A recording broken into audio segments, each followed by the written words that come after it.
जय माई की मित्रों, पराशक्ति महापीठ के इस अंक में पुनः आप सभी का स्वागत है।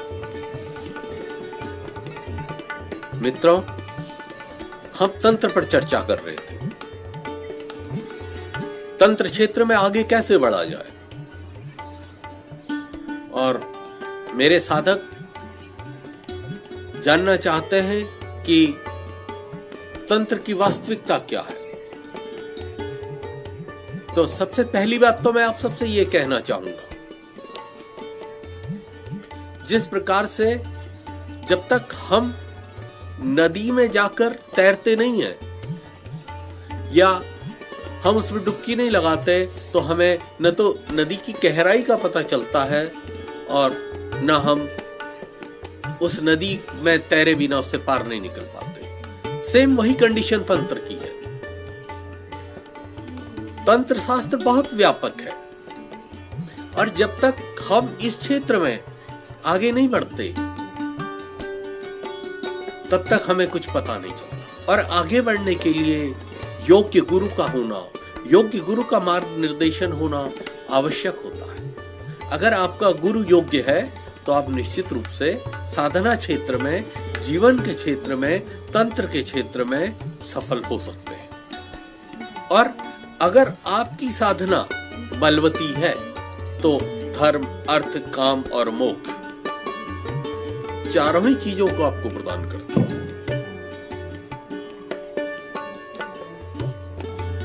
मैंने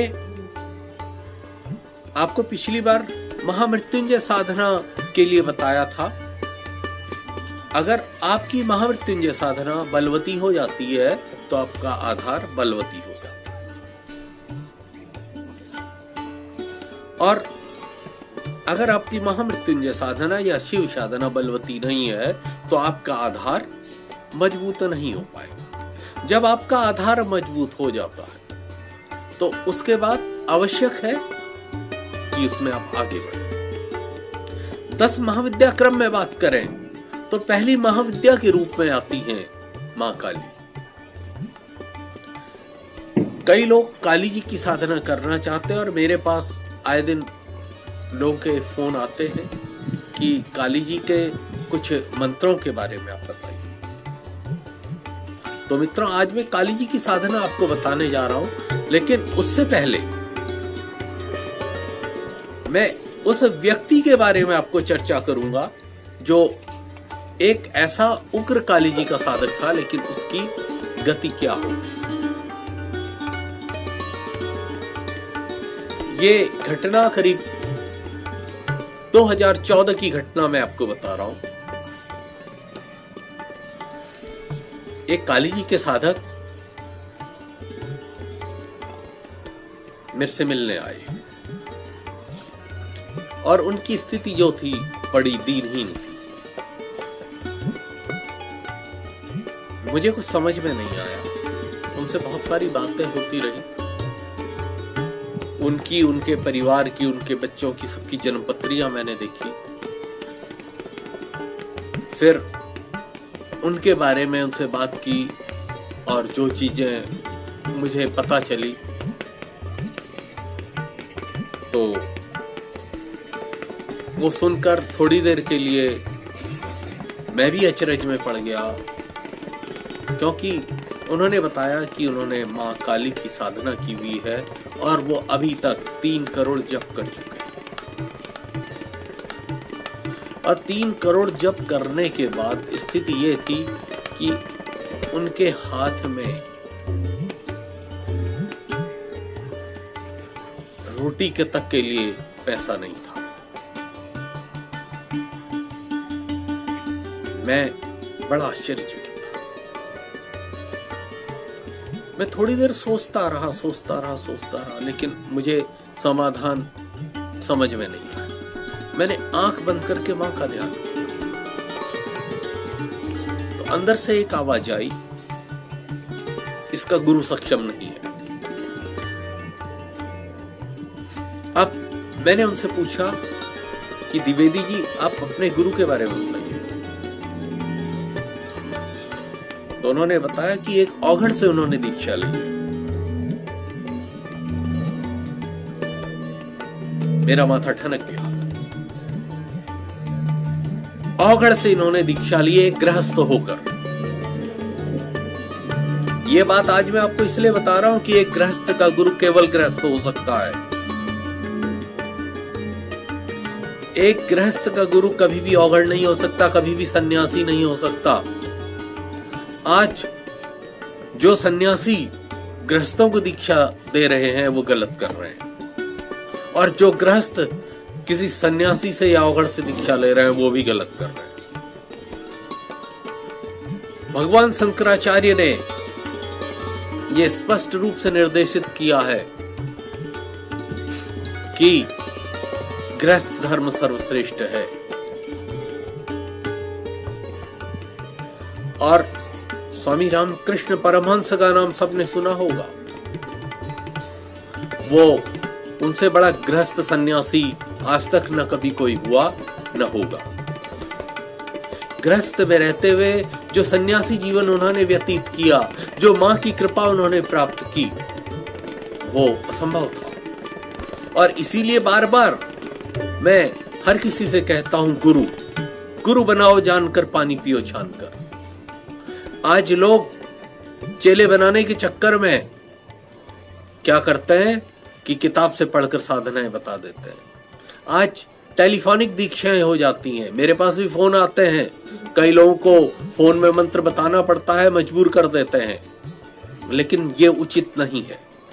अगर आपने वास्तव में आपको गुरु दीक्षा चाहिए, किसी को गुरु बनाना है, आप उसके पास जाइए। आपका गुरु का आपसे और आपका गुरु से साक्षात्कार होना बहुत ज्यादा जरूरी है। उस साधना के बारे में जिसमें आपको आगे बढ़ना है, उसके बारे में उसका महात्म्य समझिए, उसका विधान जानिए। आपको केवल मंत्र मिल गया इससे काम नहीं होगा, आपको बहुत कुछ जानना होगा। किसी भी विद्या के गणेश के बारे में जानना होगा, किसी भी विद्या के शिव के बारे में जानना होगा, किसी भी विद्या के भैरव के बारे में जानना होगा, किसी भी विद्या की योगिनी जाननी होंगी, यक्षिणी जाननी होंगी। आपने मंत्र ले लिया, आपने काली जी का मंत्र ले लिया, आपने बगलामुखी का मंत्र ले लिया, क्या हो जाएगा? आप मंत्र जप करते रहेंगे, करते 4 करोड़ 5 करोड़ लाख 10 लाख जप होते रहेंगे, कुछ नहीं होगा। क्यों? इसलिए कुछ नहीं होगा क्योंकि आपको प्रॉपर मार्गदर्शन नहीं मिला। ठीक उसी प्रकार जैसे एक बच्चा पढ़ता तो रहता है किताब लेकर, लेकिन वो उसी प्रकार से जब तक उसके डाउट्स को क्लियर करने वाला टीचर प्रॉपर उसको गाइड न करे, उसको कुछ नहीं पता चलता वो सही कर रहा है या गलत कर रहा है। अब मैथ्स का उदाहरण मैं आपको देता हूँ। एक बच्चा मैथ्स करता है, वो अपने मन से करता रहता है, उसको लगता है मैं कर रहा हूँ, लेकिन जब टीचर को उसकी कॉपी चेक करता है, वो उसको बताता है कि बेटा this is right and this is wrong. ठीक उसी प्रकार तंत्र का क्षेत्र है। तंत्र एक गणित है, तंत्र एक विज्ञान है। तंत्र कोई हमारी परिकल्पना नहीं है, कोई कोरी कहानी नहीं है कि आपको जैसे मन आया वैसे आप प्रयोग कर लीजिए। और अगर आप जैसे मन आया वैसे प्रयोग करेंगे तो इसके दुष्परिणाम केवल आपको भोगने पड़ेंगे, और आप ये कहेंगे कि मुझे इसका कोई लाभ नहीं मिला। लाभ तो है।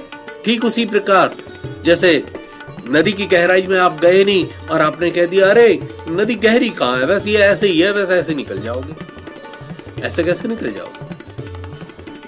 इसीलिए बार बार आपसे कह रहा हूं, समझिए इस चीज को। और सबसे पहले साधना में जाने से पहले कवच, अपने को कवच करना है। तो आपको एक साबर मंत्र दे रहा हूं, और उससे पहले मां साबरी का ध्यान कीजिएगा। मां साबरी का ध्यान करने के बाद हनुमान जी महाराज का मंत्र है, ओम नमो वज्र का कोठा, जिसमें पिंड हमारा पेठा, ईश्वर कुंजी ब्रह्मा ताला, मेरे 8वां याम का यति हनुमत रखवाला। इस मंत्र को